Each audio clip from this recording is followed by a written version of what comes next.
Bonsoir à tout le monde. Ce soir, nous avons une formation au trading actif. Le sujet, ce sont les stratégies de trading que l'on peut construire avec le signal Tree-Line Break. Et pour cela, nous avons besoin de la Nano Trader Full, puisque nous utilisons quelques-unes des fonctionnalités de backtesting. Alors, l'agenda de la présentation. Un petit commentaire pour commencer sur le fait de, on va dire, la façon de développer des stratégies dans NanoTrader. Puis, une explication de ce qu'est le signal Tree-Line Break. Et puis enfin, une stratégie. On jouera un petit peu sur les quelques réglages, etc. pour montrer un petit peu comment ça fonctionne. Comment NanoTrader permet justement de faciliter le développement et le test de stratégie. Donc, si vous avez des questions, n'hésitez pas le long du chemin. Alors, là, on va dire, un des éléments importants à savoir, c'est que avec NanoTrader et avec Self-Invest, vous n'avez pas besoin d'être un programmeur pour pouvoir fabriquer une stratégie. Pourquoi cela? Parce qu'en fait, notre plateforme qui s'appelle NanoTrader, elle permet en fait de composer des stratégies à partir de composants. Les composants, je donne un exemple en dessous. Qu'est-ce que des composants? On peut s'imaginer la stratégie comme étant un ensemble de composants, dont des signaux, comme par exemple le signal de ce soir, le Tree-Line Break, mais à la place de signaux, on peut aussi imaginer des indicateurs ou des ensembles d'indicateurs. Et puis, vous avez un autre élément, c'est le concept de filtre. Donc, vous avez peut-être déjà vu dans des stratégies que nous avons présentées, comme la 1 minute break, par exemple, l'utilisation du filtre Supertrend, le bloc, le flat. Je montrerai après dans l'exemple ce que c'est. Mais le filtre, c'est comme un interrupteur, quoi. C'est soit on a du courant, soit on n'a pas de courant. Soit on accepte des signaux, soit on ne les accepte pas. Et puis vous avez le concept de stop, d'objectif. En anglais, on dit target. On a retenu le terme un petit peu anglais ici, avec quelques exemples de ces composants, comme le fameux period high low, ou le fixed stop, ou le profit target. Et nous verrons après, nous allons utiliser le profit target et puis même un autre stop dans la suite de la présentation. Mais donc, quand on y réfléchit bien, en fait, une stratégie, on peut la composer à partir de ces éléments. C'est une affaire un petit peu de les composer. Et ce soir, dans la présentation, ce que je ferai, c'est je vous montrerai comment, par exemple, avec l'exemple du mini Nasdaq ou du Nasdaq, soit qu'on le trade en CFD, soit qu'on le trade en futur, ou à travers des actions, on peut aussi trader l'indice Nasdaq. Je vous montrerai un petit peu comment on arrive à développer un petit peu une stratégie qui a un peu des chances de fonctionner. Après, est-ce que la stratégie va continuer dans le futur? On n'est jamais sûr de rien. Mais je pense que ça sera intéressant pour vous. Alors, la définition du signal Tree-Line Break. Alors d'abord, Tree-Line Break 3, une ligne, break, c'est une cassure, donc on casse une ligne. Alors, qu'est-ce que c'est exactement? À la base, il existe un indicateur qui s'appelle le Tree-Line Break, ou encore le Tree Price Break. On peut trouver cet indicateur sous la forme de... Quand je dis tree, ça veut dire three en anglais. Hein, Tree Price Break. Donc à la place de line, on met le prix. Et c'est la même chose, c'est cette bande verte ou rouge qu'on voit sur le côté gauche. Elle est construite à partir des plis de clôture. Donc on voit par exemple ici au début de la bande verte qu'elle est alignée sur le prix de clôture, sur les prix de clôture, sauf que quand le marché clôture à l'intérieur de la bande, grosso modo, la bande reste horizontale. Et puis dès que vous avez un nouveau plus haut, au niveau du prix de clôture, eh bien la bande s'ajuste sur ce nouveau plus haut, C'est pour ça que la bande, elle relie en fait tous les plus hauts prix de clôture. Et là, vous voyez dans la phase finale que les prix de clôture, ils sont maintenant plus bas. Et donc, qu'est-ce qui se passe? On a prolongation de la bande qui devient en fait un range et on est à l'intérieur du range. Alors, la couleur, bien sûr, c'est vert quand on est en période de hausse et c'est rouge quand on est en période de baisse. On peut appliquer ça à tous les graphiques, journaliers, minutes, etc. Et même les graphiques plus techniques comme Renko, etc. Envergure absolue. Alors, je dirais dans cette courbe, historiquement, ce qui nous intéressait lorsqu'on a introduit lorsque nous avons fabriqué notre signal Trade and Break, on l'avait basé en fait sur le moment où on passe d'une phase baissière à une phase haussière. On appelle ça un retournement de tendance ou un renversement de tendance. Donc, quand on s'intéresse aux signaux à proprement parler, on va distinguer en fait le signal Trade and Break version 1. Ça, c'est celui qui est inséré dans la plateforme depuis à peu près avril 2013.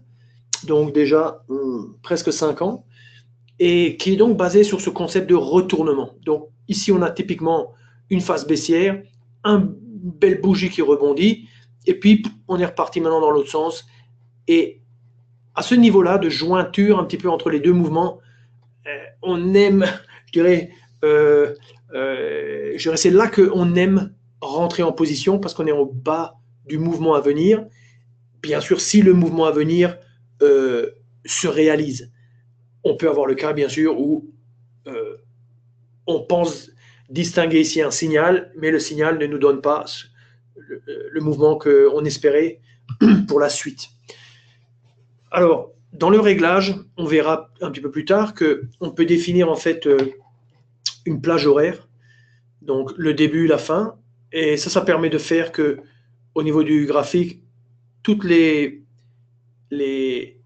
ces moments qui correspondent à des signaux de retournement de tendance, eh bien on les limite pour uniquement se consacrer à la période de trading qui nous intéresse. D'un point de vue visuel, c'est mieux parce que le graphique est plus propre. Après, il y a un deuxième élément, c'est l'élément de l'alerte. Vous voyez ça en dessous. Donc, au moment où se produit un tel phénomène, on peut se faire alerter soit par l'émission d'une fenêtre de message sur l'écran, soit par l'émission d'un son, play sound, soit par l'envoi d'un email, le troisième, ou les trois à la fois, ou n'importe quelle combinaison de ces types d'alertes. L'an dernier, début 2017, on a introduit une deuxième version du signal Trade and Break, et c'est en fait la version qu'on utilise par exemple pour le 1 minute break, la stratégie du 1 minute break. Donc ici, quel est le concept? Le concept, c'est on garde la notion de retournement de tendance, mais on va rajouter en fait, grâce aux paramètres qui sont en dessous, on va rajouter en fait la possibilité pour le signal de nous détecter des plus hauts ou des plus bas qui peuvent alors nous intéresser pour entrer en position. Donc ici, on voit sur le côté un autre type de signal, c'est le signal de continuation ou de prolongation de tendance. Donc à la base, on a le retournement qui est le début du nouveau mouvement. Si le nouveau mouvement, maintenant à la hausse, se réalise et se perpétue, il va nous offrir des opportunités pour entrer en position, parce que chaque fois qu'une bougie clôture au-dessus du plus haut précédent, grosso modo, on est en présence d'une cassure à la hausse, et donc on se donne la possibilité de l'utiliser, cette opportunité. Ça ne veut pas dire qu'il faut chaque fois les utiliser, ces opportunités, mais on verra après dans l'exemple comment on peut vérifier si ça apporte de la valeur ou pas. Je ne décris pas les paramètres du haut puisque je viens de les décrire avant. Ce signal version 2, il a juste en plus ces deux lignes. Et quand on met 20 ici, ça veut dire que 20, ça veut dire qu'on permet jusqu'à 20 signaux additionnels basés sur la cassure du plus haut existant. Et dans le cas short, 20 signaux à la baisse si on a des plus bas successifs. Voilà. Alors, la stratégie, alors peut-être ce que je peux faire, c'est juste vous montrer déjà à quoi ça ressemble. Alors, ce que je vais faire, c'est je vais glisser ici la nano. Donc, je l'ouvre à plein. Je vais dans le bouton, alors, juste pour la chose. Alors, moi, j'aime bien avoir hop, ça en haut, vous voyez, donc je le glisse en haut. Et si j'appuie sur montrer texte, dans ce cas, j'ai des boutons plus grands. Alors, comme j'ai un écran assez grand, peut-être que c'est mieux pour vous d'avoir les écrans plus grands, enfin, les boutons plus grands, comme ça, vous voyez mieux ce que je fais. J'ouvre un graphique. Alors là, maintenant, j'ai mis la fenêtre à côté. Alors, j'ai dit que on allait s'intéresser ce soir au mini Nasdaq. Donc, je tape MS. Alors, ça, c'est maintenant, dans mon cas, j'ai un compte futur et un compte CFD. Mais si vous vouliez, vous pouvez le faire avec le Nasdaq en CFD. Ça s'appelle le US Tech 100.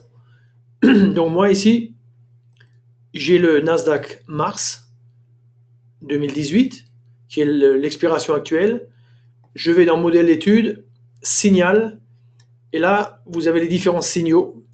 Donc, 1, 2, 3, 4, 5, 6, 7, 8, 9, 10, 11, 12, 13, 14. Donc, vous voyez ici, il y en a deux. Le signal version 1, le signal version 2. Je vais prendre le signal version 2. Voilà. J'ouvre le graphique à plein. Et bon, on a le métacentimètre en bas qui nous montre les signaux. On va baisser ça.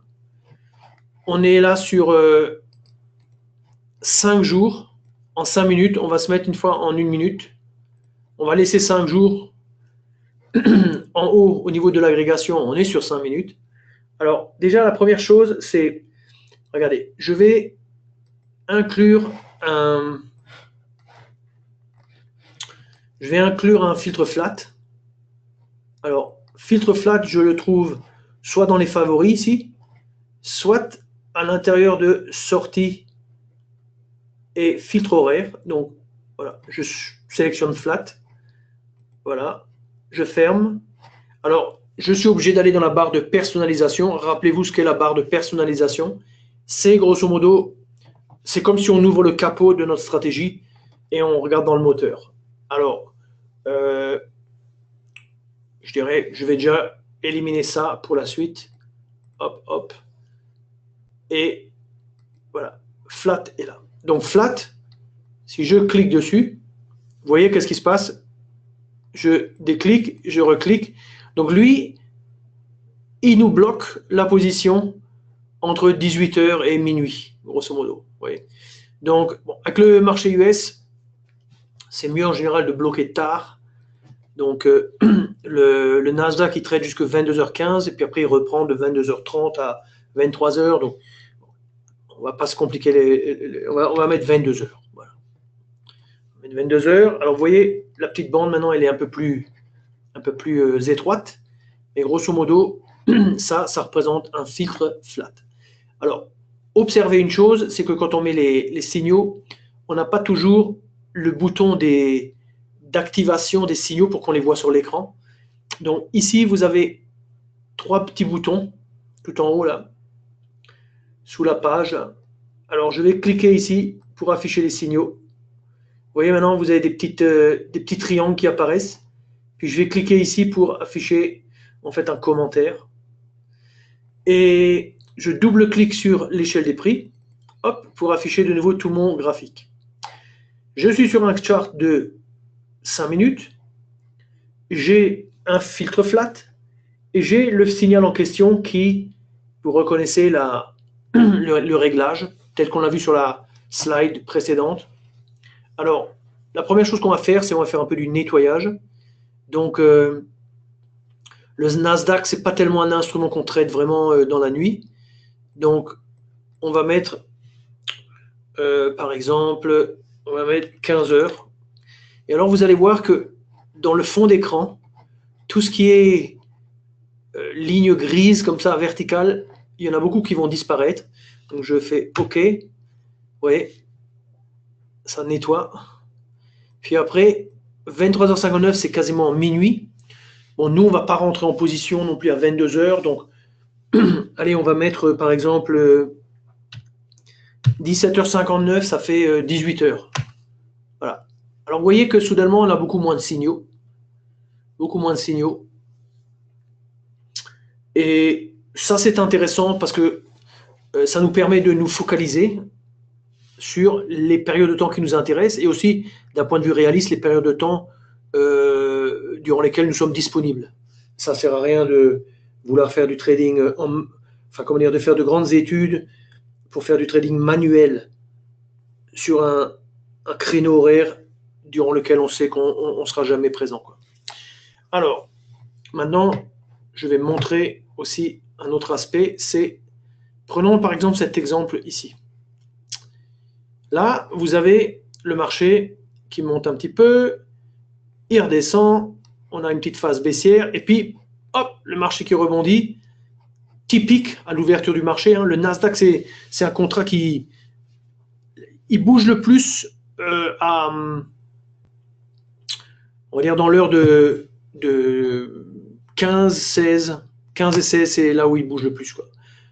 Donc, ici, à l'ouverture, typiquement, ça c'est la bougie de l'ouverture, voilà, il monte, il redescend, et puis finalement, il part.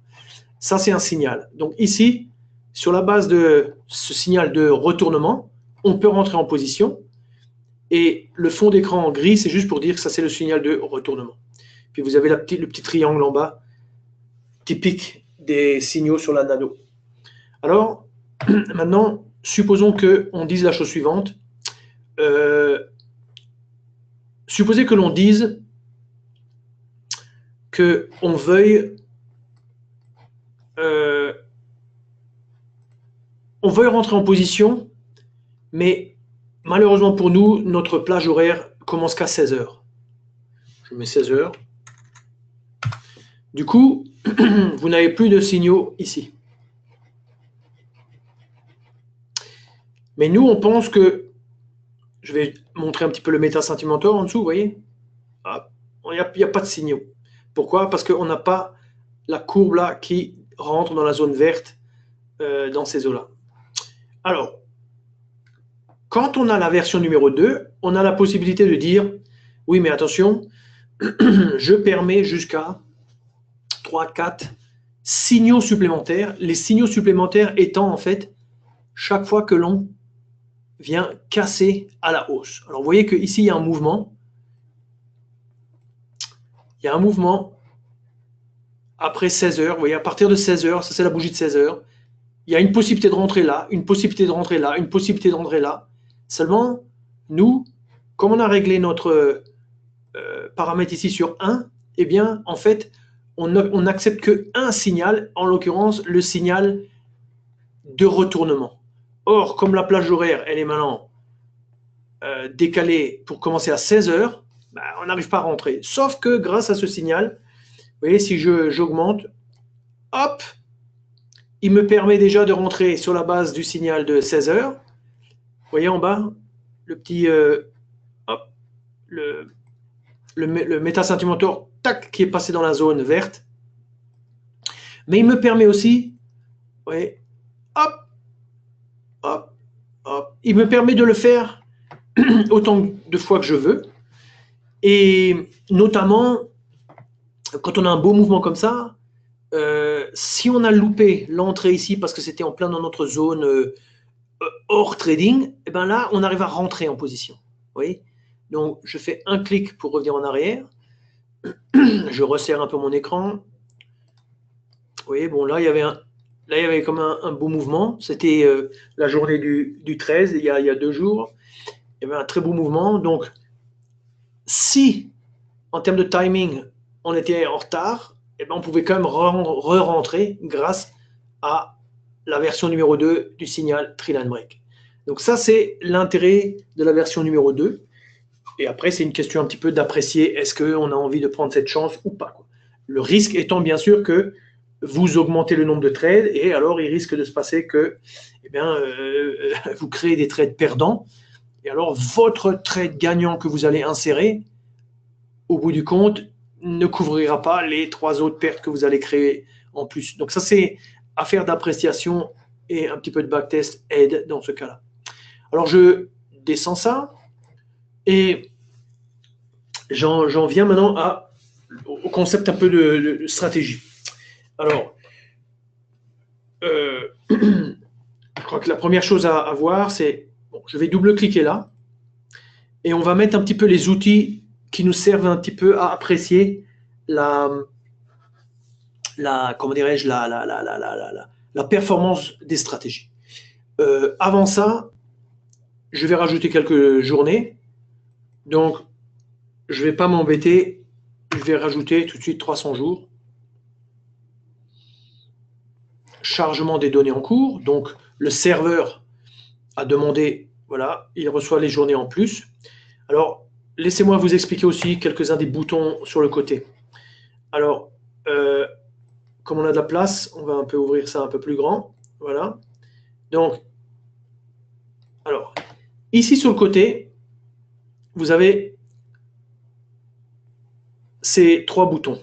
Entrée short, entrée long, MetaCenter peut fermer et retourner une position. De quoi parle-t-on ici? Ici, vous voyez que je vais élargir de nouveau un petit peu la période de trading. Vous voyez qu'il y a un signal long, il y a un signal short, et là, vous avez en fait fermé. Donc, ici, à cause de ce bouton, dès qu'on a un contre-signal, on va dire, donc un signal opposé, eh bien, la plateforme, elle simule le fait que vous renversiez la position. Donc, ça fait que vous avez constamment des trades dans tous les sens, et ça, c'est pas vraiment ce qu'on cherche à faire, quoi. Donc, en général, on n'a pas ça activé. On a le long, le short, donc ça veut dire que si je fais que long, ben, j'ai que les signaux longs. Si je barre le long et je barre le short, j'ai plus rien du tout. Vous voyez, on voit plus de signaux de quoi que ce soit. Et si je fais que short, eh bien, on voit les signaux short. Alors maintenant, comme j'ai interdit à la plateforme de retourner la position, une fois que je rentre en position, eh bien, grosso modo, le seul moyen de fermer, c'est le filtre flat. Donc maintenant, j'ai un petit système, si on veut, puisque je sais ouvrir et je sais fermer, mais je n'ai pas de stop, je n'ai pas d'objectif, rien du tout. Alors, je vais introduire la notion de, je double-clique ici, j'introduis la notion de les contrôles de backtest. Vous voyez, afficher les contrôles de backtest. Alors, les contrôles de backtest, qu'est-ce que ça veut dire? Ça veut dire, là, il y a 3 boutons. Maintenant, nous, on avait démarré en fait avec ces avec 5 journées. Et puis, on a rajouté 255 autres journées, ça fait 300 jours. Vous voyez, 300 jours là, d'1 minute. Et donc, ici, on a le bouton du milieu qui dit, grosso modo, qu'on va élargir la période d'évaluation, puisqu'elle était limitée à 5 jours, et maintenant, on va la faire couvrir toute la période. C'est-à-dire, voilà, vous voyez maintenant qu'on a des signaux partout. Alors, ils sont tous short. On va rajouter les longs. Hop, on a des longs et des shorts. Et maintenant, on couvre toute la période. Si on a envie de faire une étude limitée, on dit par exemple, allez, on veut que s'intéresser à cette période-là. Dans ce cas, on prend le bouton qui est sur le côté et on dit, voilà, on s'intéresse que à cette période-là.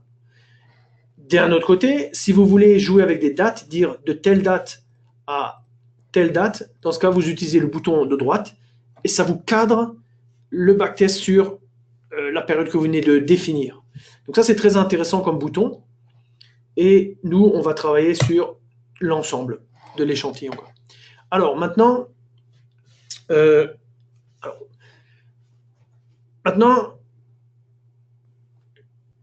vais partir de la base. C'est-à-dire, je ne vais pas... Voilà, ici, je reviens sur 1, donc c'est, on va dire, le signal de base. 0h, 23h59, c'est-à-dire on permet des trades toute la journée. Donc si on prend pas, une journée, voilà, on a des trades un petit peu toute la journée. On a un flat pour nous sortir, donc on a en fait un trade et un flat. C'est intéressant de regarder en fait, alors qu'on n'a pas ici de stop ni d'objectif, c'est intéressant de regarder et d'aller voir qu'est-ce que ça donnerait en termes de trading. Alors, bon, pour avoir un peu plus de place ici, cette explication, je vais la retirer, j'appuie sur ce bouton, hop, voilà. Et je vais appuyer sur le bouton graphique de performance. Hop. Alors, j'ouvre. Là, le graphique de performance, je le glisse là. Je descends ici. Voilà. Donc, on a ici une courbe. Alors, au moins, elle est positive. Hein. Très volatile, elle est positive. Et on va afficher sur la droite la barre d'infos. Hop. Et quand on affiche la barre d'infos, on va en bas. Éval pour évaluation. Voilà. On peut la régler, etc. pour qu'elle soit bien. Maintenant, une fois qu'elle est là, et qu'on rouvre l'étude plus tard, en gros, ça sera toujours la même chose. Alors là, on voit plutôt le côté statistique des choses, c'est-à-dire, on voit que, voilà, 15 000 euros, ou 15 000 $, 205 trades, et c'est quasiment du 50-50, quoi. Un trade gagnant, un trade perdant. Voilà. Donc, on a un petit système. On gagne 78 000, mais on perd 63 000. Et au total, ça fait à peu près 15 000 de profit. Alors maintenant, il y a un élément, alors je ne vais pas faire tout le travail, on va dire, comme si je le faisais chez moi, mais pensez à une chose. Vous avez le choix entre plusieurs agrégations. Donc, plusieurs agrégations, ça veut dire, vous voyez là-haut, bon, on a quand même 300 jours en une minute, donc c'est un petit peu, ça doit calculer. Donc, vous avez par exemple une minute,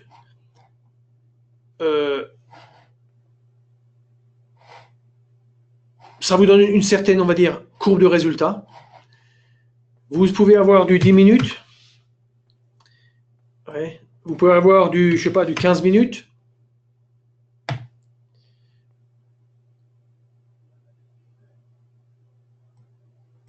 Je mets du 20 minutes, par exemple, pourquoi pas. Hein. 20 minutes, c'est 20, 40, 60. 20 minutes, ouais. 30 minutes. 60 minutes. 1 heure. Vous voyez que plus vous avez de minutes, moins vous avez de trades. Là, on n'a plus que 150 trades au lieu de 200. Mais plus fondamentalement, l'expérience montre qu'en fait, les courbes de performance sont très liées à l'agrégation. Donc l'agrégation, il faut le considérer comme un paramètre. Donc, retenez ça. Ici, je vais mettre 3 minutes parce que je sais exactement ce que je vais faire. Et 3 minutes, ça sera l'unité de temps de notre stratégie. Mon point que je fais ici, c'est que c'est un petit peu à vous de découvrir, quand vous prenez un instrument financier, c'est à vous de définir quelle est la bonne agrégation. Et puis alors, la deuxième chose qui est importante, sans parler même de, on va dire, d'autre chose, c'est la plage horaire. Donc ici, bien sûr, on a une plage horaire qui va de 0h à 23h59, donc notre signal, il est pris en tout début de journée. Donc, et là, on est sorti, hop, on prend le premier trade à 0h37 du matin. C'est pas forcément, ça n'a pas forcément de sens, quoi. Donc, le deuxième aspect sur lequel vous devez travailler, c'est la période de trading. Donc, moi, je vais me mettre sur 15h, 23h59. Alors, je vais me mettre sur de 15 à 18, on va dire, les heures, nos heures à nous.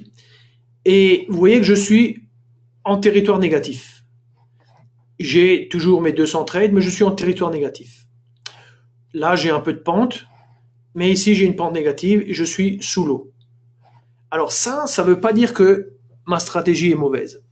Vous voyez, ça ne veut pas dire du tout que ma stratégie est mauvaise. N'oublions pas que pour le moment, j'ai un signal, j'ai une plage horaire, une unité de temps, une agrégation, pas d'objectif, pas de stop. Alors, ce qu'on va faire, c'est, avant même de faire ça, on va introduire la notion de filtre de tendance. Alors là, pour l'occasion, j'ai choisi, en fait, le crossing MA, que je mets dans le graphique principal en tant que filtre. Ça, c'est un petit peu pour illustrer le concept de filtre. Vous voyez ? Et alors, vous voyez que la courbe, du coup, elle est montée. On était en territoire négatif, maintenant on est en territoire positif. Pourquoi ? Parce qu'on a le crossing MA. Alors, comment fonctionne le crossing MA ? Prenons, je sais pas, ici. Donc, grosso modo, vous voyez, on va peut-être mettre ça en plus épais. 2.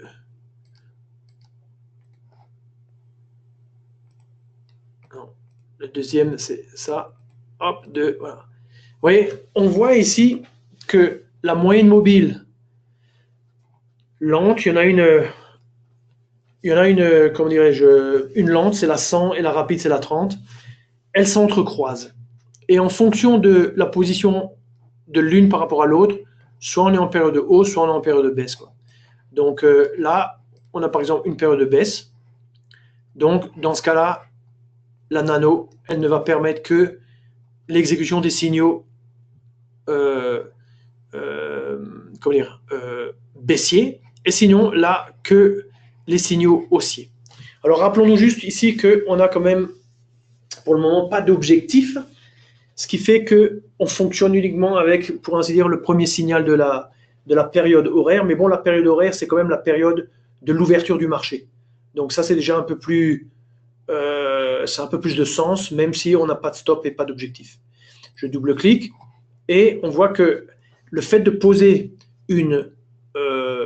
un filtre de tendance permet déjà une sélection. On réduit le nombre de trades et on essaie de trader dans le sens de la tendance. Alors, je vois que Delphine pose une question. On ne peut pas tester la sensibilité des stops, des targets et des flats? Bien sûr que si, mais on va y arriver tout de suite. On est encore en train de parler de choses très importantes dans je dirais, le raisonnement qui permet de développer des stratégies, grosso modo. Donc, je disais, l'unité de temps fondamentale, période horaire fondamentale. Troisième élément, le concept de tendance et de filtre de tendance. Alors, on va laisser ça comme ça pour le moment, hein, parce qu'on peut changer, bien sûr. Hein, je mets par exemple 500. Voilà, j'ai un autre résultat, etc. Bon, on va une fois laisser ça pour le moment tel quel. Et on va justement maintenant s'intéresser aux objectifs et au stop. Alors, on va commencer par la pose d'un stop. Alors, il y a différents types de stop. Moi, je vais prendre, pour l'occasion, je vais prendre break-even stop. Et quand je suis en mode backtest, je suis obligé de prendre EOP. Pourquoi? Parce que EOP, ça veut dire end of period, c'est-à-dire fin de la période. Donc, quand on est en mode backtest, on attend la fin de la période pour que le stop s'exécute. Par contre, si je suis en trading réel, je choisirai break-even stop parce que dès que le marché touche mon stop, je veux être sorti. Mais en backtest, on n'a pas ce concept à l'intérieur de la bougie, puisque nous, on connaît la fin, comment dire, la bougie finale, on va dire. Donc, on utilise end of period, et vous voyez que ça, c'est aussi vrai si on prend le trailing stop, par exemple.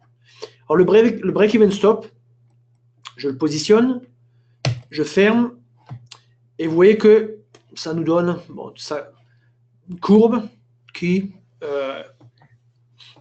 un petit peu grimpante, et voyons comment il est constitué. Donc lui, il a en fait un risque initial.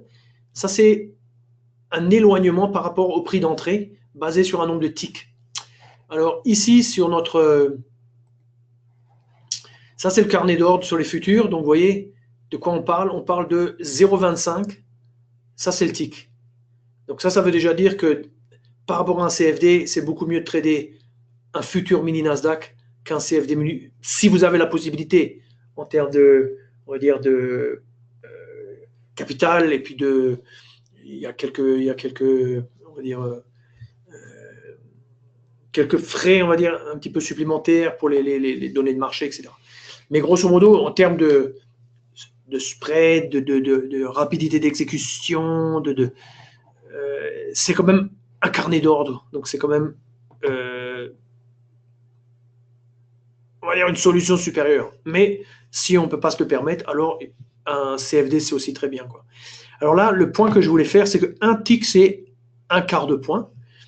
Donc 30 ticks divisé par 4, c'est divisé par 2, c'est 15 divisé par 2, 7 points et demi. Je vais refermer ça. 7 points et demi. On prend par exemple le Nasdaq de, je sais pas moi, d'hier ou d'aujourd'hui. Le Nasdaq d'aujourd'hui, ouais, voilà. Nasdaq d'aujourd'hui, donc lui, mouvement entre grosso modo 66-70 et quasiment 100 points, quoi. Donc 7 points et demi, c'est moins que une graduation, quoi. Donc c'est très serré. Donc on va faire ce que nous a proposé Delphine, c'est-à-dire on va éloigner, mais on va faire une petite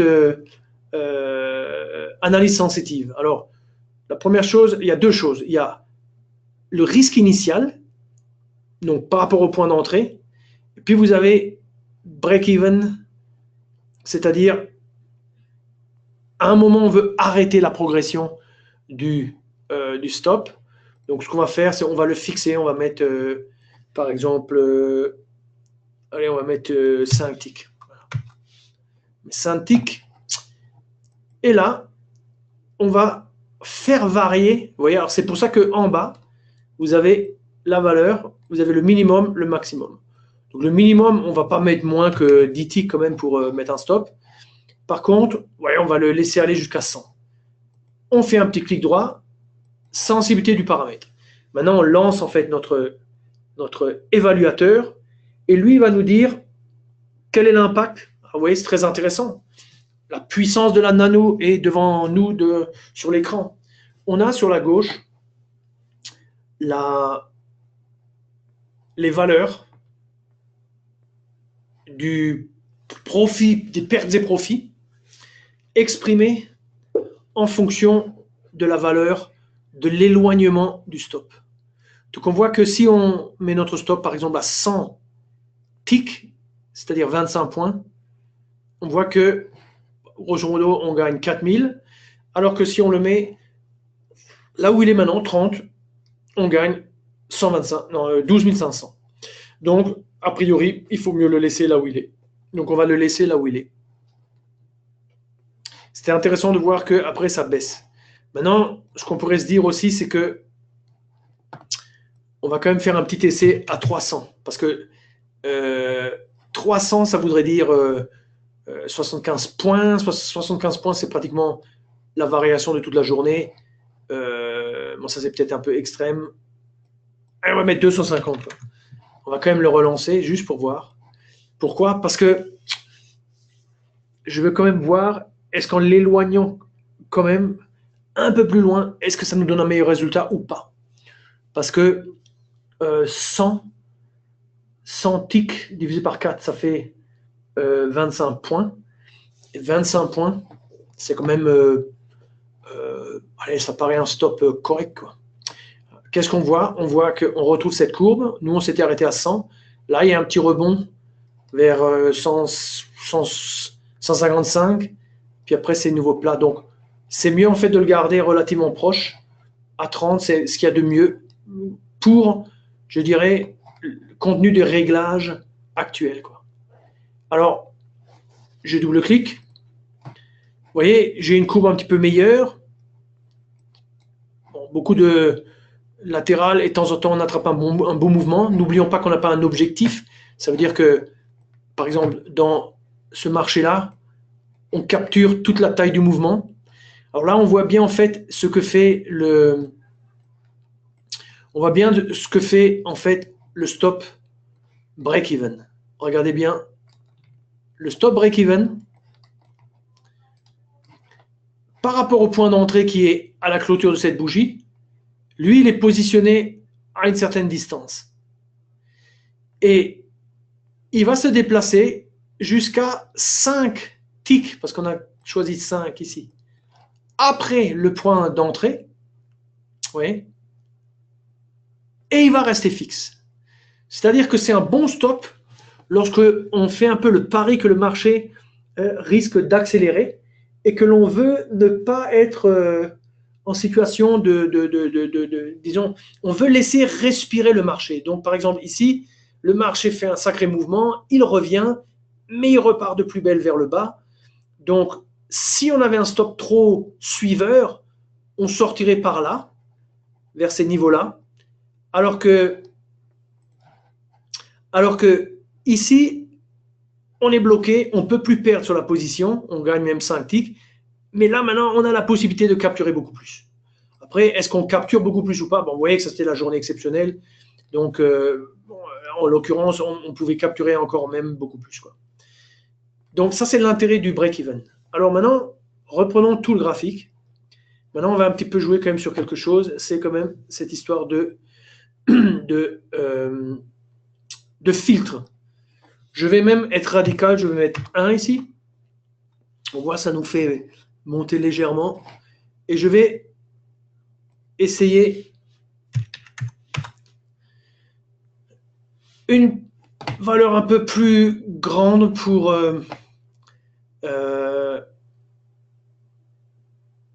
allonger un petit peu et essayer de mieux déterminer les périodes de tendance. Et je vais retenir cette valeur. En fait, dans le travail de développement de stratégie, il faut un petit peu essayer avec certains paramètres. Il faut faire évoluer d'autres paramètres. Il faut revenir. Il faut un petit peu, je dirais, faire ça de façon répétitive. Alors maintenant, on est dans une situation dans laquelle on n'a pas d'objectif, mais on a un stop. Alors vous voyez, le stop, il est quand même sacrément serré, hein, ce qui paraît quand même assez fou, quoi. Donc on va quand même l'éloigner. On va l'éloigner un peu plus. Et quand on l'éloigne un peu plus, vous voyez que tout de suite, on arrive un petit peu à capturer, comme le mouvement d'aujourd'hui, on arrive à le capturer parce que le stop, il colle moins au marché. Et sinon, il opère comme une sécurité ici dans on va dire le trade précédent, quoi. Alors, ce qu'on va faire maintenant, c'est on va rajouter un objectif. Et on va voir l'impact de rajouter un objectif. Profit target, lui, on le rajoute. Par défaut, il est sur 30-30. Alors, je vais le mettre sur 75.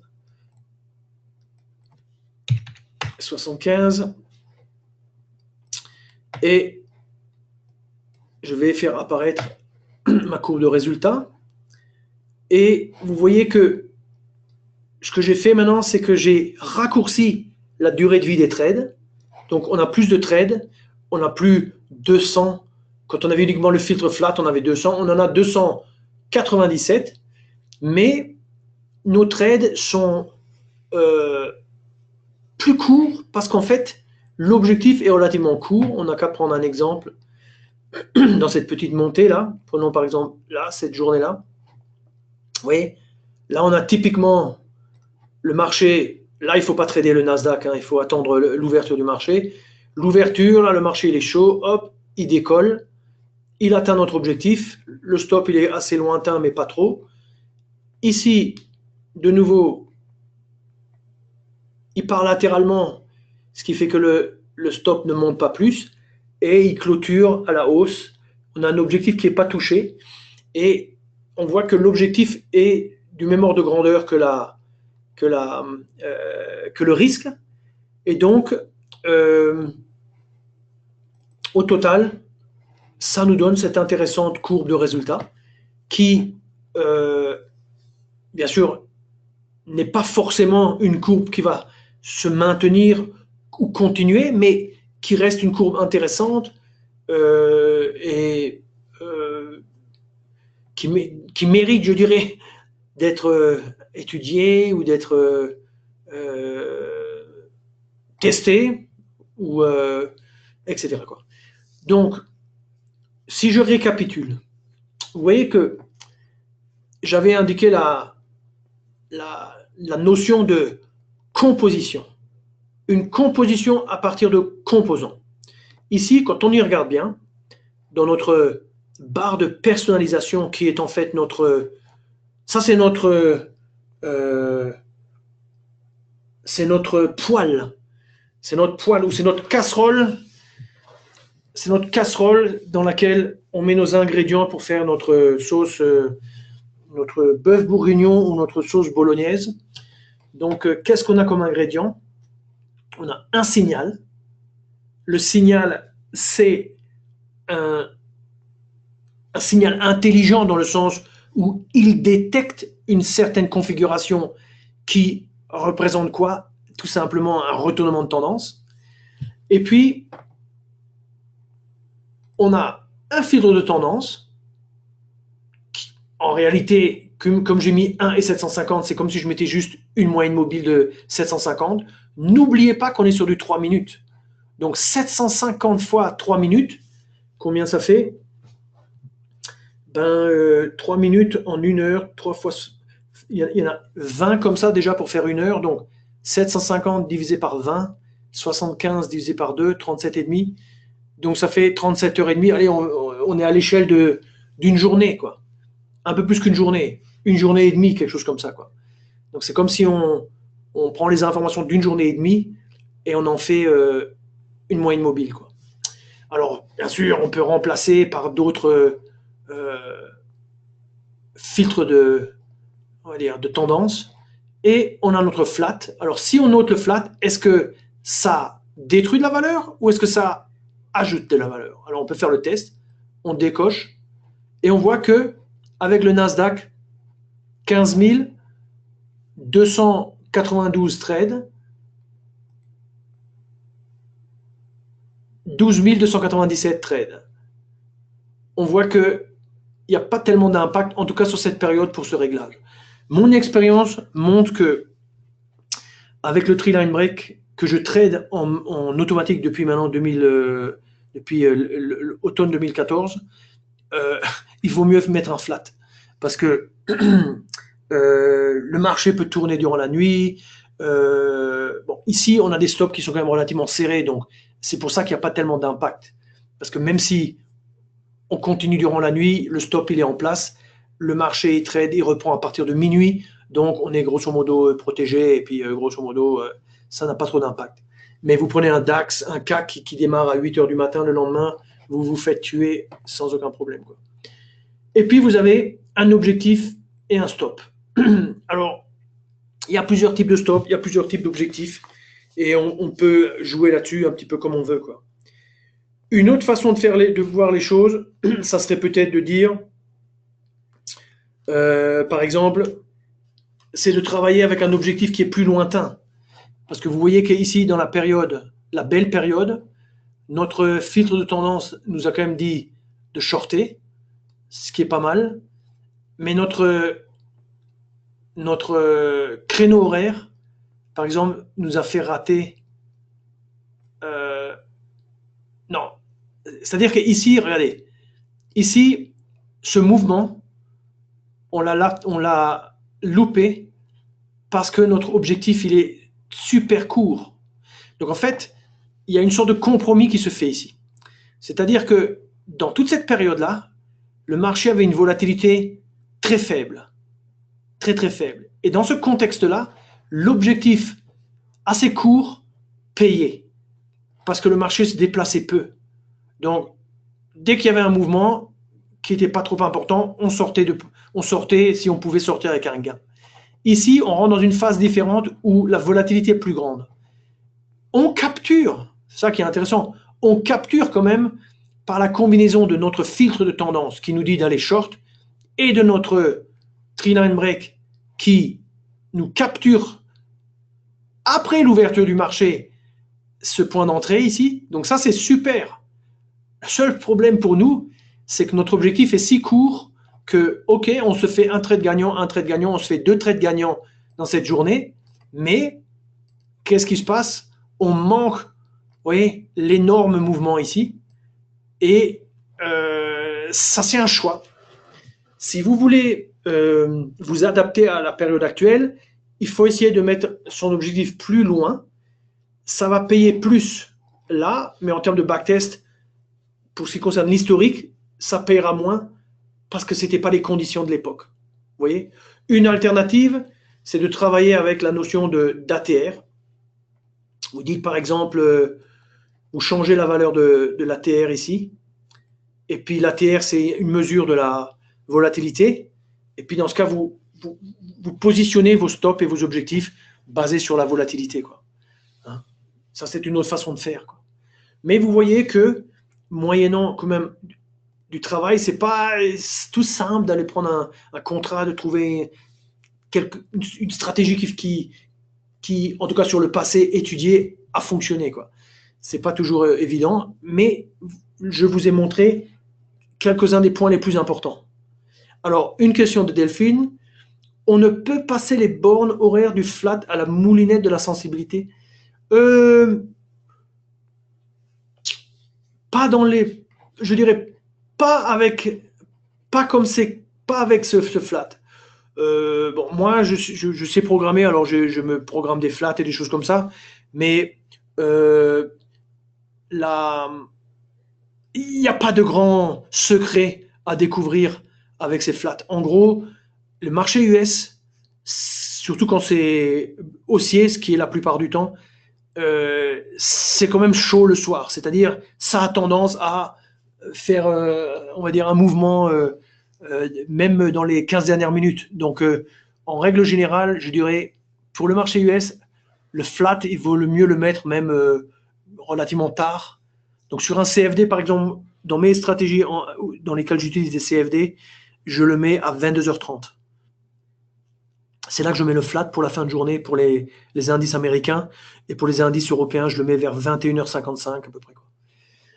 Mais il n'y a pas grand, on va dire, loisir pour vraiment faire de la surperformance ici, quoi.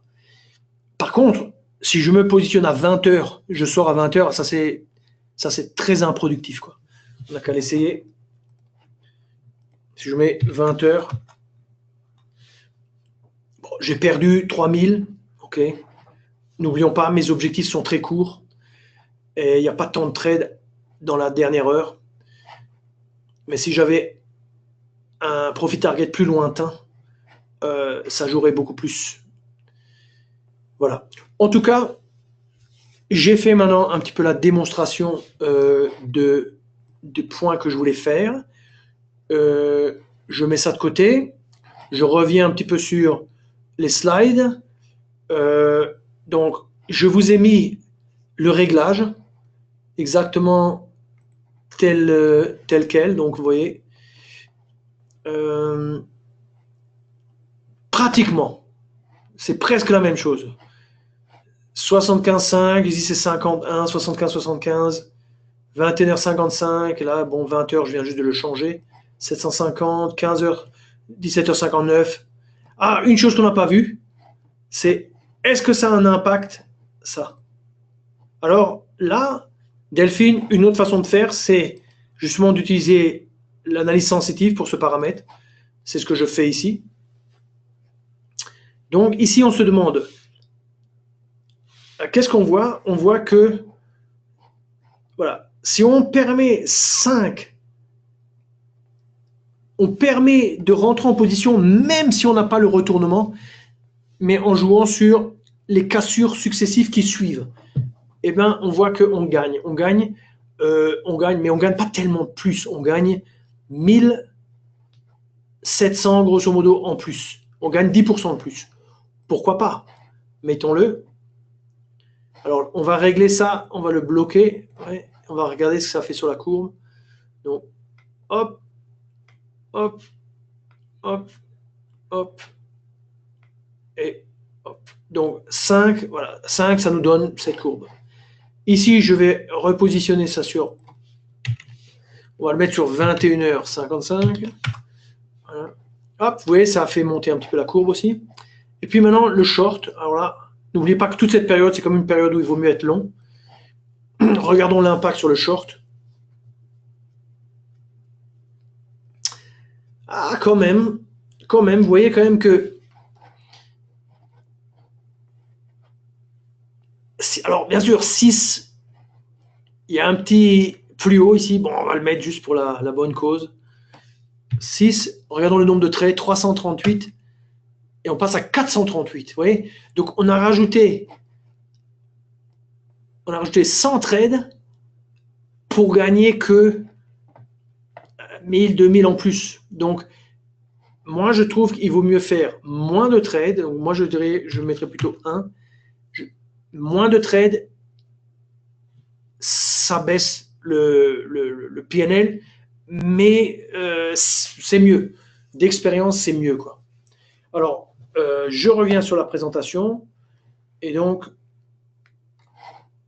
en gros, le réglage est là. Donc vous pouvez le tester. Vous pouvez aussi le tester. Alors, bon, du 3 minutes avec les CFD, peut-être, bon, vous n'allez pas avoir 350 jours. Vous en aurez un peu moins, mais vous pouvez quand même tester sur une période un peu moins longue. Alors, les points importants que je voudrais rappeler aussi, pour les gens qui ne connaissent pas, tout le côté un petit peu backtest. J'ai fait une présentation sur le backtesting il y a 2-3 semaines. Vous pouvez voir la vidéo sur YouTube. Mais grosso modo, il y a des éléments dont on a parlé ici, d'autres qu'on n'a pas parlé, comme par exemple multi-stop, multi-target. Moi, j'utilise ça dans mes stratégies, c'est-à-dire j'ai un objectif court et j'ai un objectif lointain, mais je partage le même stop dans les deux cas. Donc ça, c'est très puissant. Donc quand le marché bouge peu, pop, il suffit d'attraper l'objectif court et on ne peut plus perdre sur la position. Et par contre, si on a un grand mouvement, ben, on attrape le grand mouvement. C'est pour ça, par exemple, que mes stratégies qui roupillaient quand même depuis... mes stratégies Tree-Line Break, c'est un peu la chose que je vous ai montré, mais avec un autre filtre de tendance. Elles étaient un petit peu sideways, on dit en anglais. C'est-à-dire, ça gagne, ça perd, ça gagne, ça perd, mais ça faisait à peu près quand même une bonne année on va dire, ça perdait pas, ça gagnait pas, c'était latéral, quoi. Un coup je gagnais, un coup je perdais, quoi. Et là, le mouvement de la semaine dernière, je l'ai attrapé, bien sûr, parce que le fil de tendance a tourné à la baisse et grosso modo, le Tree-Line Break a fait la différence. Et comme j'ai des objectifs lointains, eh ben, j'ai attrapé les objectifs lointains. Donc, j'espère qu'on rentre dans une nouvelle période de volatilité, parce que dans une période de volatilité, le Tree-Line Break, il est excellent, quoi. Quand le marché est très peu volatile, alors il faut aller dans des unités de temps plus petites. D'où la logique, par exemple, du 1 minute break ou de cette stratégie avec 3 minutes. CFD Forex, je veux du... Bon, là, il y a le France 40, mais si je veux du Nasdaq, un peu plus de données de Nasdaq, je vais dans le store, j'active gratuitement, je ferme la plateforme, je rouvre la plateforme, j'ai un peu plus de données historiques, je peux faire de meilleurs backtests ou des backtests un peu plus lointains, quoi. Voilà. Est-ce que j'ai envie d'automatiser ma stratégie? Je vais sur le bouton, je clique auto et je suis parti. N'oubliez pas que vous avez la possibilité de vous envoyer des alertes. Donc, ce que vous pouvez faire aussi, c'est vous dites, OK, je pose un piège, je suis le chasseur, je pose mon piège. Si le marché tourne, je veux rentrer en position. Et après, je gérerai moi-même. Donc, après, j'ai plus la question de où je pose vraiment mes objectifs. Bah, je les déplacerai peut-être si je vois que le marché est très chaud, etc. Dans ce cas, ce n'est pas de l'automatisme à 100%, c'est l'entrée automatisée. Puis après, je passe sur trade guard plus auto order, c'est-à-dire l'automatisation des stops et des objectifs que j'aurais mis en place. Donc, la dernière chose sur ce sujet, c'est bien sûr le service du VPS, où moyennant un petit abonnement, on arrive à mettre ces stratégies, on les fait tourner. Ça, c'est du full automatique, hein, du matin au soir. Bien sûr, en réalité, on se limite à des plages horaires bien définies qu'on aura identifiées grâce à de nombreux on va dire, travaux de backtest. On peut prendre le VPS un mois pour essayer. Vous pouvez prendre un mois, mais il faut quand même payer l'abonnement. Sauf que si vous faites plus que, je ne me rappelle plus exactement, 20 allers-retours, on vous rembourse partiellement l'abonnement. Donc, mais vous pouvez l'essayer, bien sûr, tout à fait. Ouais. Et moi, j'ai maintenant une cinquantaine de stratégies. Et j'ai commencé avec 4, maintenant j'en ai une cinquantaine.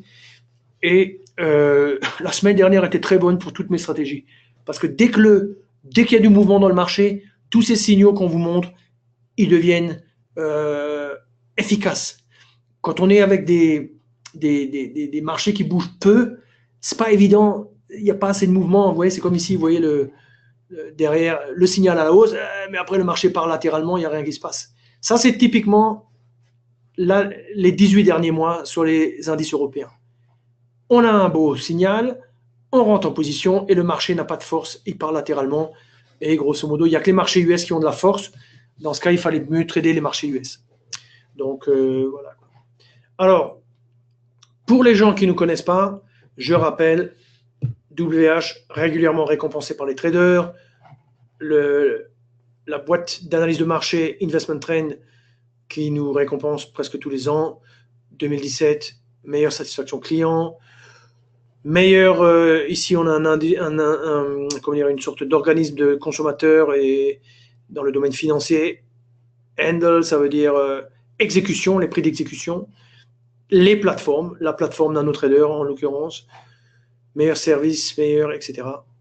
La chaîne YouTube dans laquelle cette présentation va se retrouver demain, ou si ce n'est pas demain, ça sera lundi.